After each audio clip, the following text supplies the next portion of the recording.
Welcome back, JMats, GenerationD20.com, playing against Abilio Magales.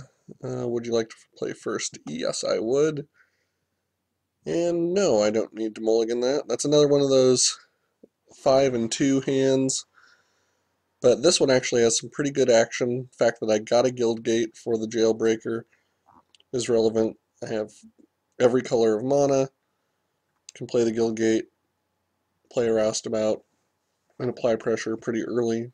And there are a lot of cards I could draw on the first two draw steps that could be useful for turn 3. So I feel good about that. Nick won his round as well, and we are not playing right now. He is not under the alias Abilio Magales. So what that means is if Nick wins and I win, we will get to play each other in the finals. And I don't think that's ever happened in the history of GenerationD20.com because usually none of us are in the finals. So we'll see. Right now, I think perhaps a disconnect is my best bet for victory, and Abilio may be willing to oblige and provide that. And yeah, I'm not going to make you sit through the disconnect, so I'll be back when he's back. Every freaking time I hit pause, they like immediately show up. That's just the way. So there's the guild gate.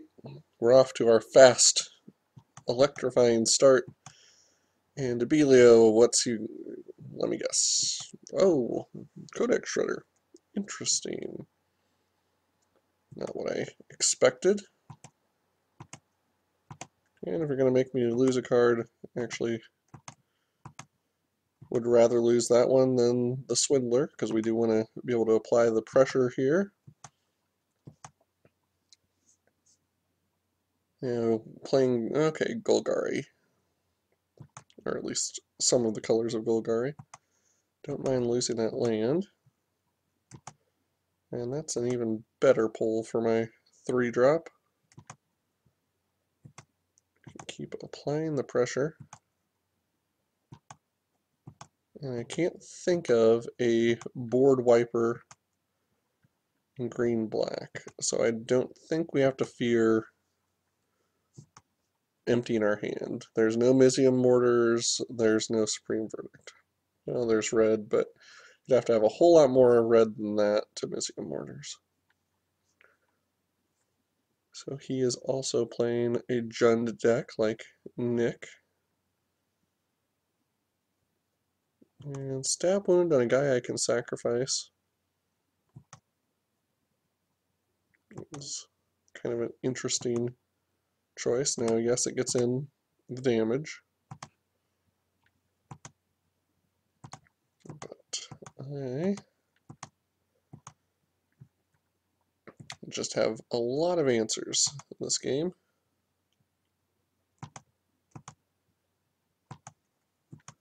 And if I get anywhere near that point of dying, I'll just sack it and deal 2 extra damage to him. It's too bad it's not target creature or player. That would be especially powerful. So he's not going to unleash, and he's working away on that shredder. But I can get through for 6 in the air. Annihilating Fire would have been pretty sweet right there. Oh well. I'm going to swing away with my demon, assuming he doesn't tap it down.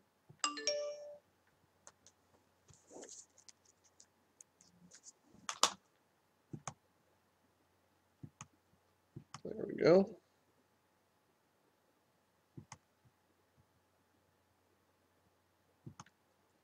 And just to make sure that I do have another threat that can get past Dead Reveler, I'm going to play out the Jailbreaker.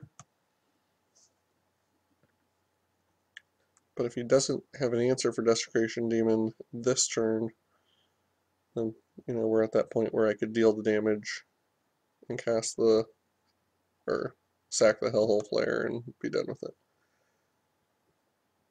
And he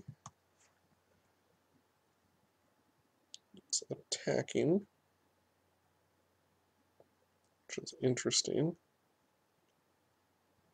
He must have some trick. So I'm going to make him use it now. If it's like Savage Surge or... Yeah. Might as well not take the damage.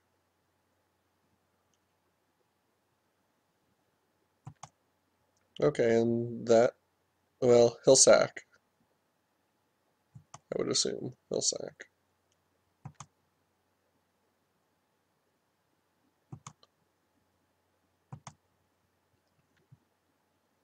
Fortunately, he has to do that before attackers are declared. Okay. So I will just pass and put out Shadow, which also puts him in a pretty bad position. Desecration Demon means he's going to have to continue to sacrifice a creature just to stay in it.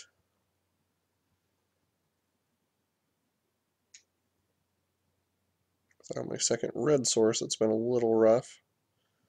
If I get one, that can be a pretty good answer. So this one will be leashed. But that probably means then that the Dead Reveler's going bye-bye.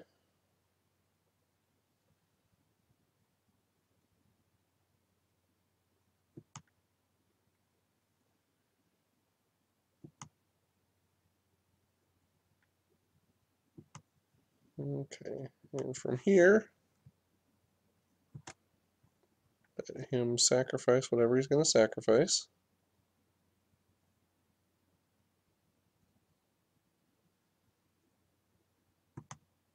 Let us declare our attackers.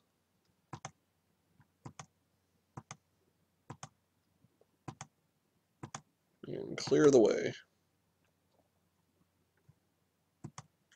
So I can't actually kill him this turn, but I can get him to 6, or deal 6, get him to 2, and I can sacrifice my guy next turn for the win if I didn't have all these other answers anyway. What could he do to save himself? Is there any card possible in this matchup that I actually have to be worried about? I can't think of anything. You know, Traitorous Instinct actually would have been an interesting one to be worried about.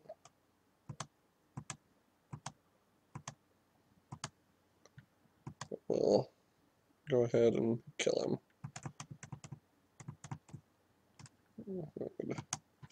Some mountains coming up eventually, just not right then.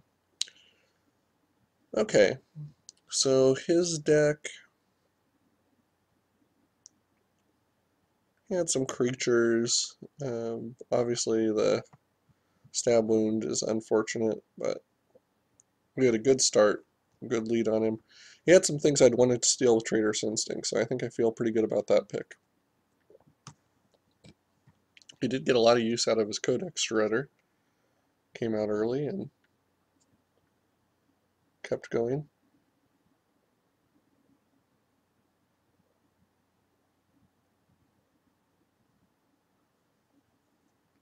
So, gonna check real quick in the event, see whether or not.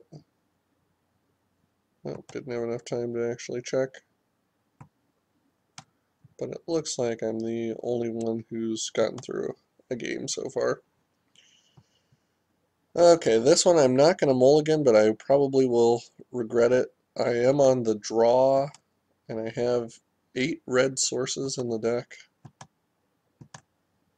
So there should be one coming up, and of course I get my one exclusively blue source. But even that's not bad. If I can get to my Desecration Demon, I'm in pretty good shape. he's having to spend a couple turns mana fixing as well.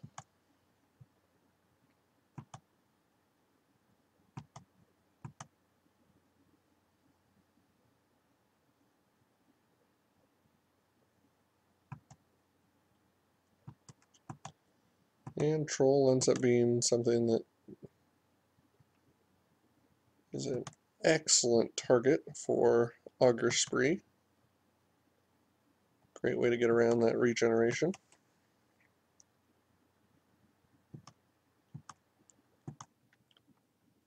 And for me right now, I think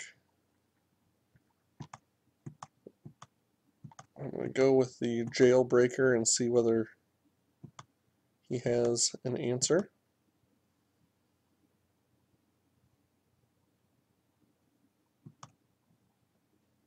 Codex Shredder is not the answer that I'm worried about. We pitch a fairly useless card.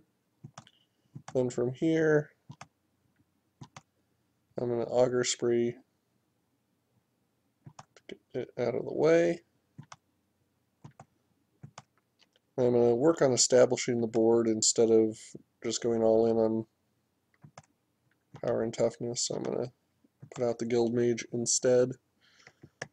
Next turn, if I draw a land, I can potentially do Flare and Annihilating Fire, or Pursuit of Flight and Desecration Demon. Tenement Crasher does do work. And just have to see whether he wants to race, and it looks like he does. I don't know if I were him, whether I would want to do that, but he doesn't know what cards I have in hand. So he's got to make a decision based on what he has in hand, and he must be feeling pretty good about that.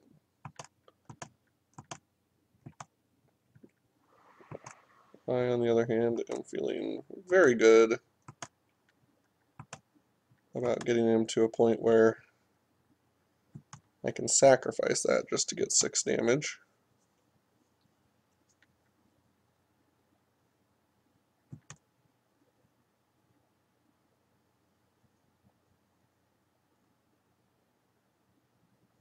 We'd have to have a...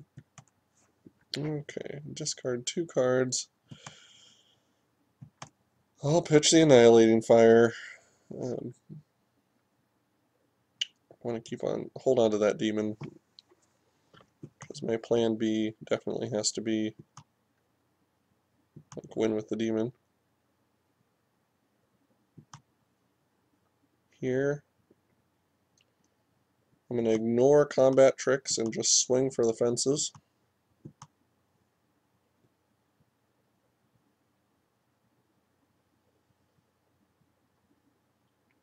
Okay, and if I don't think he has an answer, which I don't think he does,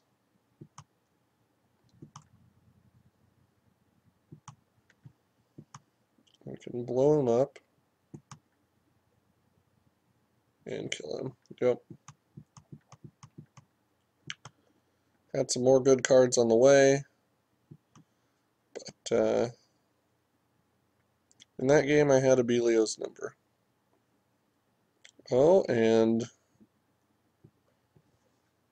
I am happy to say that Grungeon is up 1-0 on his opponent, so perhaps our plan is coming together, and maybe, just maybe, we'll actually get a play. So wait just a little while, and in the next video, which will be like 1 second because you just stop and go, but it's going to be minutes and minutes for me. So please try to sympathize with my anticipation.